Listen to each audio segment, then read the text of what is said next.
There's a network marketing company that has been gaining attention recently with global sales reaching over $1 billion last year. The gross sales of this company have grown by double digits annually for 8 consecutive years since its founding in 2009. This is quite an impressive record. As today's guest on the Leader Show, we have invited the president of Atomy, Mr. Gill Park. We will learn about his very own management philosophy and the culture of his company that is less than 10 years old.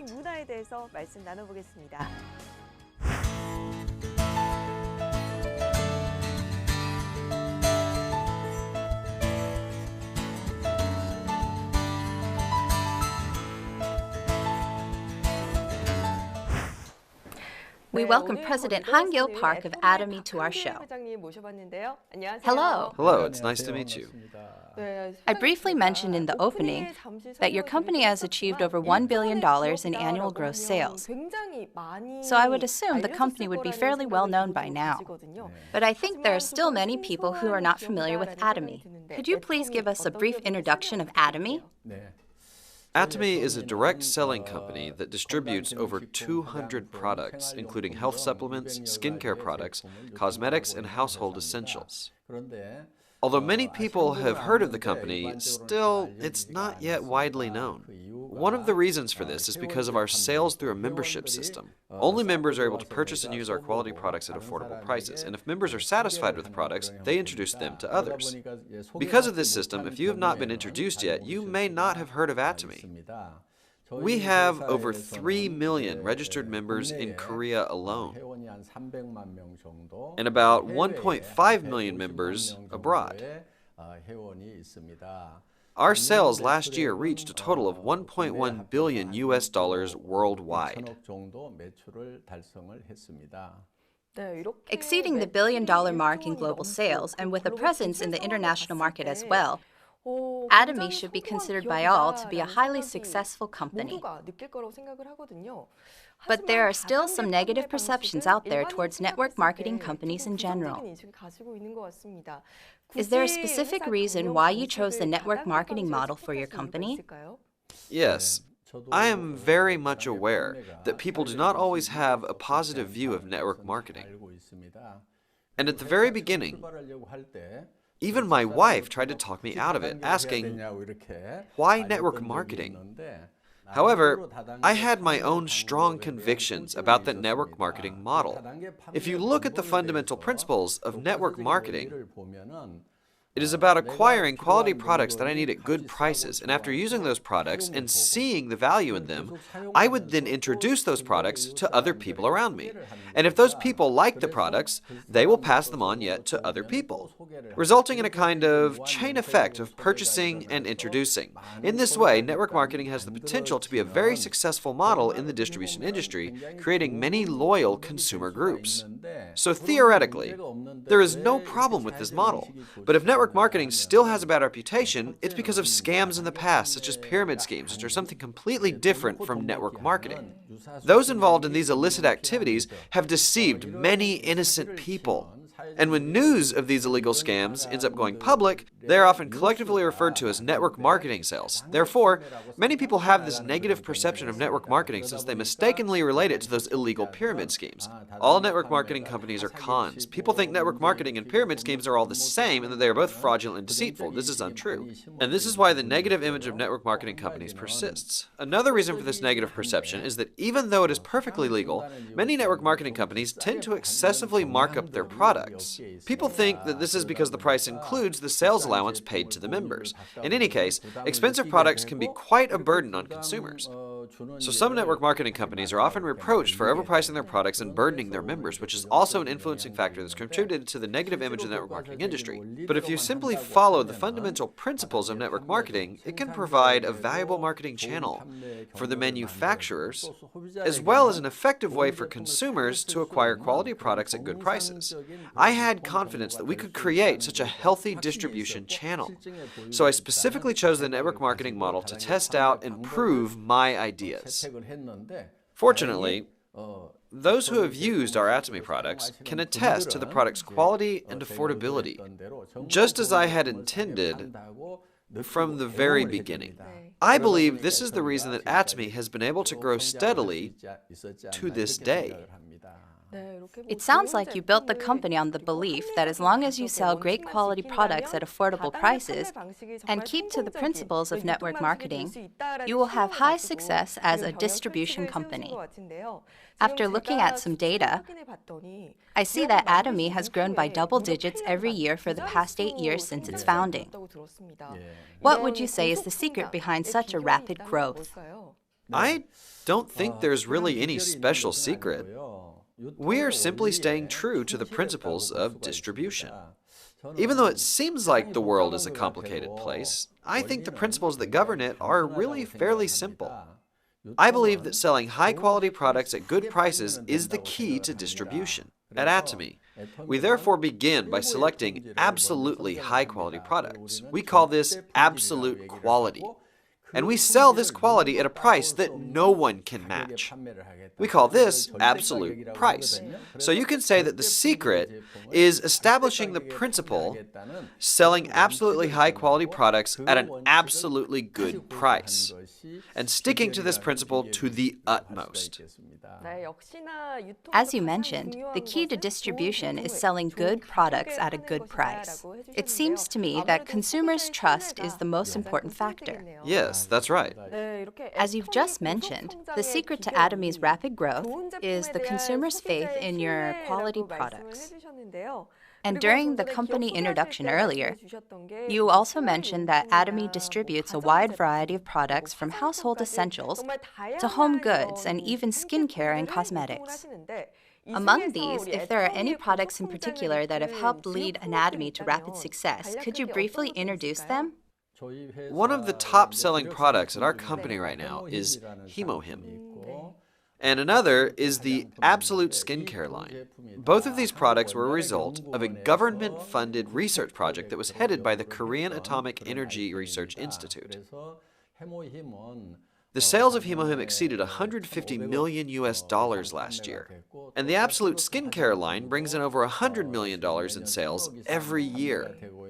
These are our two main leading products. In addition, Atomy's toothbrush and toothpaste are also very popular products. Our toothbrushes are said to be sold at a rate of almost one toothbrush per second.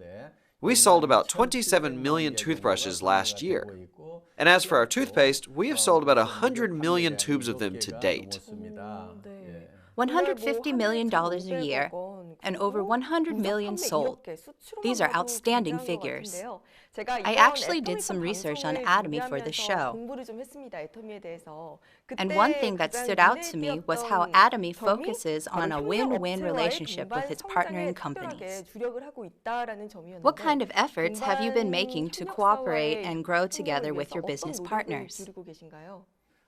We adhere to a principle that we have established since our founding, which is a one product, one partner principle. This principle means that we only partner with one company per product. Thus, our partner company can manufacture products without worrying about who will be buying what they make. And unless our partner is dishonest with us, we would never switch to a different supplier. This allows our supplier to conduct more research and development on their products and invest more in their facilities in the long run. This is an example of how we support our business partners.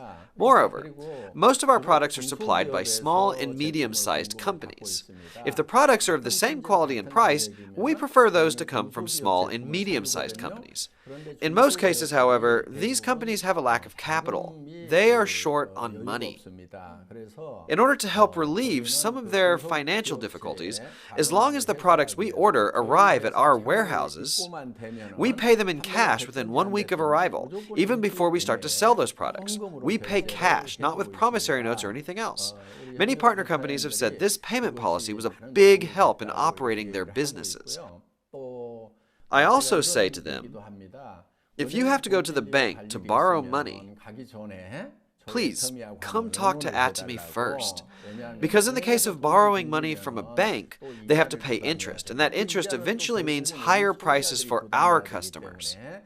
So, as long as we can afford it, We offer to make advance payments by which the company can use the funds with no interest. This is another example of our win-win efforts. Judging from your comments, it sounds like if a company simply becomes a business partner of Atomy, all will be very well.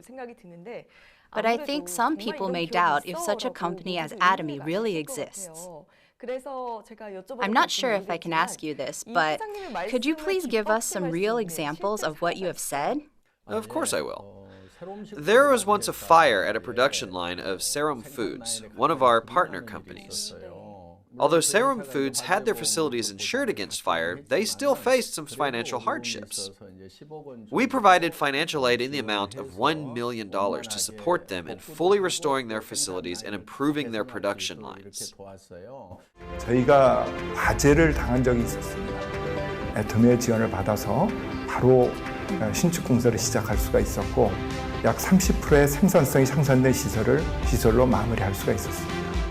As a token of their thanks, they increased the volume of each ramen bag by 17% without us even asking them to.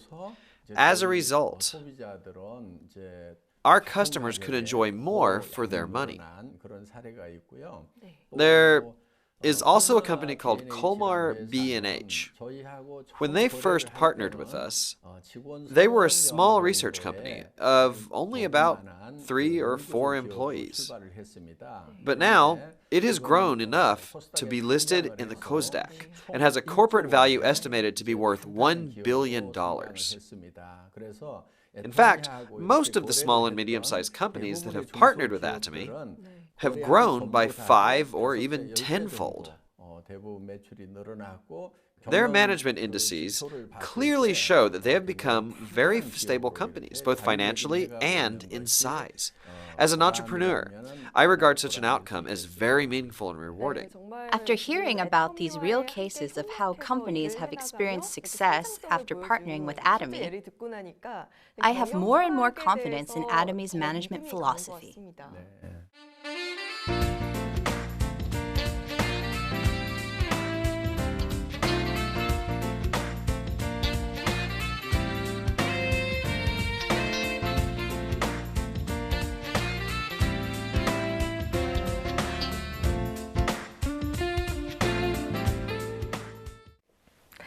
Let's continue with Atomy's success story in launching overseas. With total sales reaching the $1 billion mark last year, Atomy is said to be very active in branching out in the global market as well. Atomy has expanded into 10 other countries, right? Yes. We have branch offices in 10 countries, including the US, Japan, and Taiwan. And global sales from these locations came to about $200 million last year. This year, we plan to open branches in 3 more countries: Vietnam, Indonesia, and Australia. And we plan to expand into China, India, and Russia by next year. For some of those global branches coming soon, office managers have been recruited and have started working already. They are busy preparing for the new openings. Do you have a goal in mind for your sales and exports? We have consistently been recognized for our outstanding export records. We have been awarded the Export Tower in recognition of $5 million, $10 million, and $30 million of exports, and last year we were awarded the Export Tower for $50 million. This year we're expected to receive the $100 million Export Tower. As of now, our annual sales in Korea are about $1 billion, and in the long run, we expect that our sales overseas will reach about 5 to 10 times that of our domestic sales. So, my heart is filled with anticipation for the future of Atomy's global success. I'm excited that Atomy is expected to be awarded the $100 million Export Tower this year. Atomy will be actively expanding into the global market and continuing to branch out into more and more countries worldwide. Does Atomy have a particular strategy for targeting the global market? Yes. We have something called the GSGS strategy, which is the Global Sourcing Global Sales strategy. We go beyond selling products just made in Korea. If one of our partnering countries has a great product that has high market potential, we will source it. That means that we will purchase that product and not only sell it in Korea, but in all the other countries where we have branches. I suppose you could call this intermediary trade. For example, sandwich seaweed and aroma patches are products that come from Taiwan. We take those products and export them to Singapore and Malaysia. They can be brought into Korea, but these Taiwanese products can also be exported to Singapore and to Malaysia. I see. So that's how you expanded globally. Yes, this GSGS strategy not only helps Taiwan, but people in Singapore and in Malaysia also benefit from enjoying high-quality products at an affordable price. For another example, we purchase pepper that is produced in Cambodia, and we sell it in Korea, as well as in the 10 other countries where Atomy is located. Therefore, from all kinds of products worldwide, we hand-pick and source those that have a competitive edge in quality and price. In other words, we source only products that meet absolute quality, absolute price standards, and we sell those products to other countries. That's why we call it global sourcing, global sales. Our dream is for Atomy to become a worldwide hub of distribution. This is my vision for Atomy.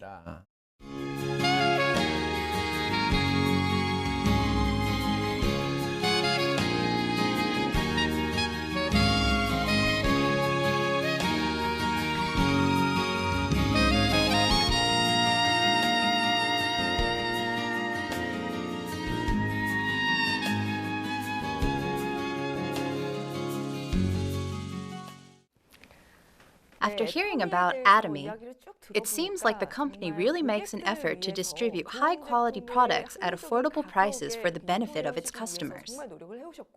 And Atomy is a company that works even harder to grow together with its partnering companies. While researching about Atomy, I came across some unique key words. Let's take a look at these key words to learn about Atomy's management philosophy and organizational culture. Could you please tell us about these? Sure. The first key phrase is feeding cows versus feeding babies. I don't really understand what this means. This is what we refer to as the kind of mindset we should have toward our customers. In our company, we have a set of management goals, and the first one is customer success. This means that Atomy does not consider the customers to be a means of success for the company. Rather, the focus is on the customers themselves. We use the phrase feeding cows versus feeding babies to explain this in simple terms. The reason a farmer takes good care of a cow is not for the benefit of the cow itself, but for the purpose of getting milk from the cow. I doubt if there's a farmer who would take good care of a cow if it's not producing any milk. Right? But when a mother takes care of her baby, she's not trying to gain anything from the baby. The baby itself is the goal. We strive for an attitude like a mother feeding her baby, not like a farmer feeding a cow just to get milk. Just like a mother focuses on her baby, we want to focus on our customers as the ultimate goal. The first part of our company motto is cherish the spirit. We never think of people as a means to an end, but rather the end goal itself. This is the philosophy behind how we run our business. The second key phrase is, getting rid of work is the way to work effectively. How can you get rid of work and work well at the same time? Most companies will tell their employees to work hard and to work well. However, I do not tell my employees to work harder or to become better at their job. I tell them to eliminate work if at all possible. I believe that getting rid of work is the best way to work effectively. As an example, people used to attach the backs of smartphones with screws. But later, They came out with plastic covers for the back that just snapped into place without using any screws at all. They got rid of the work of putting in the screws. So who is the better worker? Someone who is really good at putting in the screws, or the person who has eliminated that step altogether? If you ask me, it's the person who got rid of that step. So I challenge my employees to find ways to eliminate unnecessary work, instead of working hard on something that is repetitive or overlapping with something else. Some people who don't really understand this will often ask, but won't I be kicked out of the company if there's no work left to do? I get this question a lot. But here's an example. In the past, it was very hard to do laundry. Women used to have to wash their family's clothes by hand. But now there are washing machines in your house, so the chore of washing clothes by hand has been eliminated. You just throw your clothes in the washer, and the laundry is done with just a press of a button. Does that mean the homemaker should be kicked out of her house? I don't think so. Of course not. In the same way, we never fire our employees.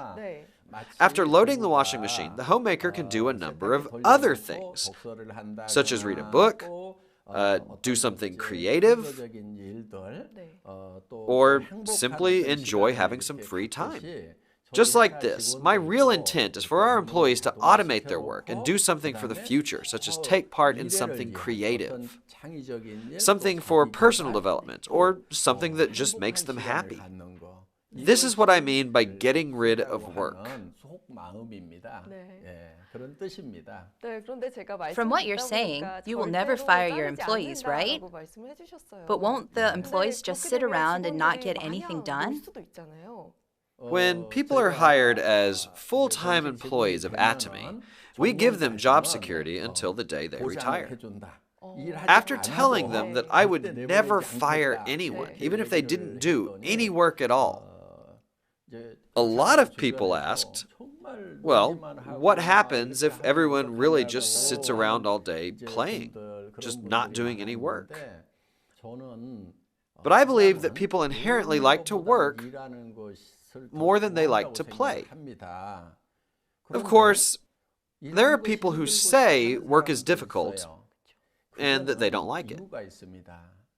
But there is a reason behind that.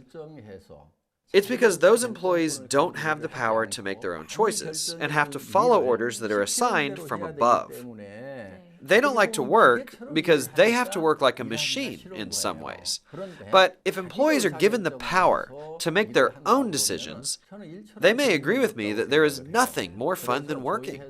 That's why if someone joins our company, we don't give them a job description filled with tasks. Instead, we just leave them alone for a little while. I believe it's much more effective for the employees to find work to do on their own initiative and decide to take on specific tasks for themselves. Work shouldn't be something that you dread.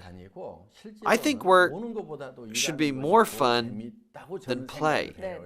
There is actually something that I'm most curious about. I've heard that employees who play all day also have a role. What kind of role do they play? When managing a company, there is a common practice of firing the bottom 5 to 10% of your workforce every year. This is a management practice from the United States. If you do this, it has the effect of making the employees work really hard, so they're not the ones who get fired. But there's a problem with doing things this way. There's a tendency for employees to not cooperate with each other, since it comes down to either you or your coworker being fired. You are put into a desperate situation. You should be working together with others at work. But this is impossible because you are competing with them. You have to step over them. Therefore, instead of individual accomplishments through competition, I believe that collaborative achievements through cooperation is much more efficient. Let's say that there's an employee who is not performing very well at all. He doesn't even deserve a paycheck. You will see these kinds of people at work. But we don't fire this person because he actually plays an important role. When the other employees see that even a person like that won't be fired, they will be assured that they can continue with this company for a lifetime as long as it does well. It gives them peace of mind and a mentality of cooperation without competition, as they hope for the company to do well. These are my intentions behind my no firing policy. It sounds like you are creating Atomy to be a company where employees feel secure and grow together by working cooperatively. Yes, I'm trying to create that kind of environment. Theoretically, this sounds like the perfect model. But I wonder if a company policy with so much freedom really leads to results. Yes, the data tells us that it really works. Our employees each produce sales amounting to $7 million every year. So, with a total revenue of $1 billion and only about 130 employees, this is historically unheard of in the distribution industry. Objective data shows that employee productivity per person is very high with Atomy. Atomy really seems to be a very efficient organization when it comes to productivity. I also came across the phrase assistant manager park while reading about Atomy. May I ask, is this your nickname? Yes, some of our employees call me Assistant Manager Park, as well as Mr. Unconquerable or Mr. Fourth Dimension. As for the Assistant Manager Park nickname, I had worked as a salaried employee for over 10 years. So I'm familiar with the workings of a business. I think they call me that because I'm the president who works like an assistant manager. But I've heard they've recently promoted me to manager. Oh, so now you're Manager Park? Let me ask another question to the recently promoted Manager Park. I've heard of a vertical or horizontal organization, but I've never heard of an amoeba organization. What does this mean? In our company, we don't assign or delegate tasks or hold employees to a set of rights, responsibilities, if at all possible. So, when new employees join with our company, instead of putting them to work right away, we give them some time to sit around and observe how the work flows. If they manage to find some work to do, they may become a manager for that particular project. Anybody can become a project manager, regardless of their position in the company. And these project managers are able to recruit anyone in the company to become members on their team. For example, a project manager who is an employee can recruit a director, or even the president like me, to put together a team of members.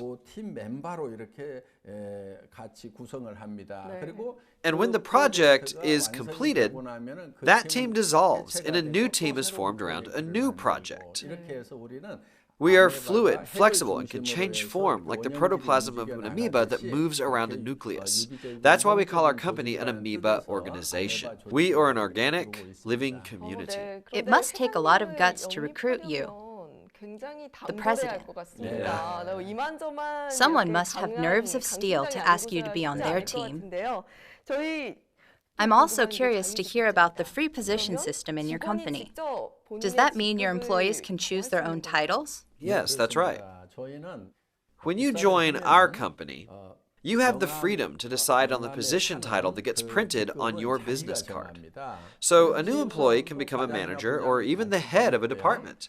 Internally, the position names don't really mean anything. The titles are mostly for external purposes. President Park, I also heard that when you work, you put emphasis on a chutzpah mindset. What exactly is a chutzpah mindset? The chutzpah mindset can be found in Israel's education philosophy. It means to be bold and brazen and never stop asking questions. If my employees have any questions while working, I strongly encourage them to be audacious and tenacious and constantly ask questions until they understand. This is the type of mindset that they should have. Employees should not go easy on me just because I'm the president. I have put down my title. So with all titles aside, let's create an atmosphere of working face to face. It is with this purpose that I preach the chutzpah mindset. By doing so, I think the employees can have more influence on different aspects of the company. Yes, the point is not to use power or authority, but to use influence when working. In a horizontal organization, I believe that having a broad range of influence is true impact.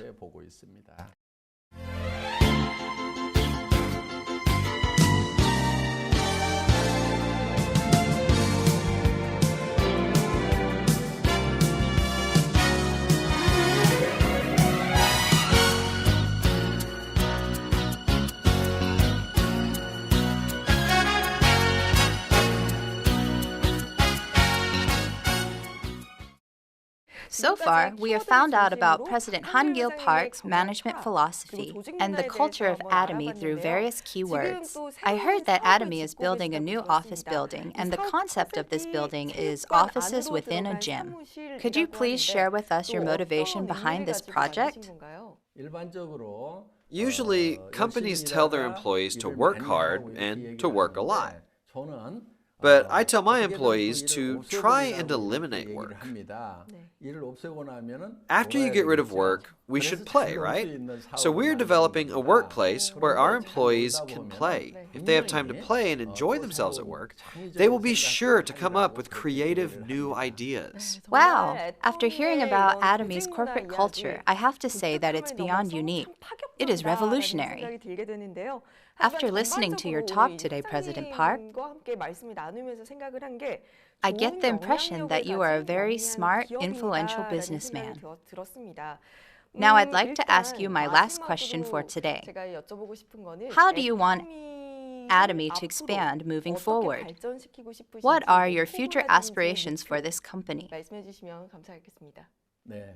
People call this time period the information age. One characteristic of the information age is that we are flooded with a tremendous amount of information. So, it is very difficult for consumers to discern what information is useful or beneficial to them. It can be very confusing and overwhelming.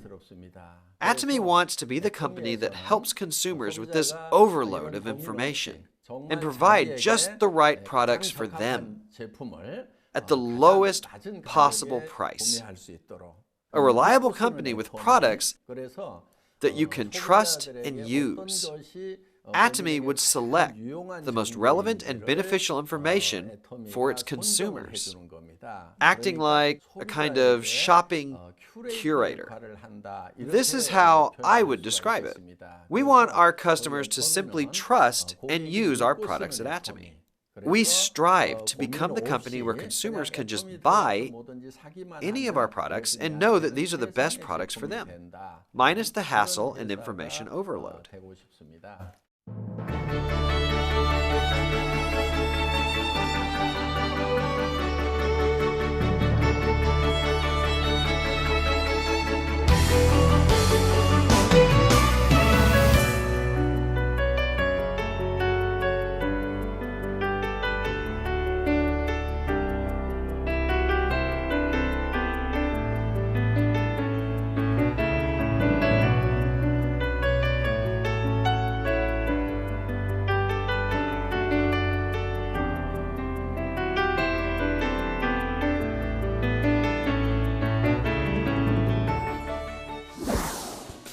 We had President Gill Park of Atomy on the show today. We were able to hear about his management philosophy and company's goals from a different perspective.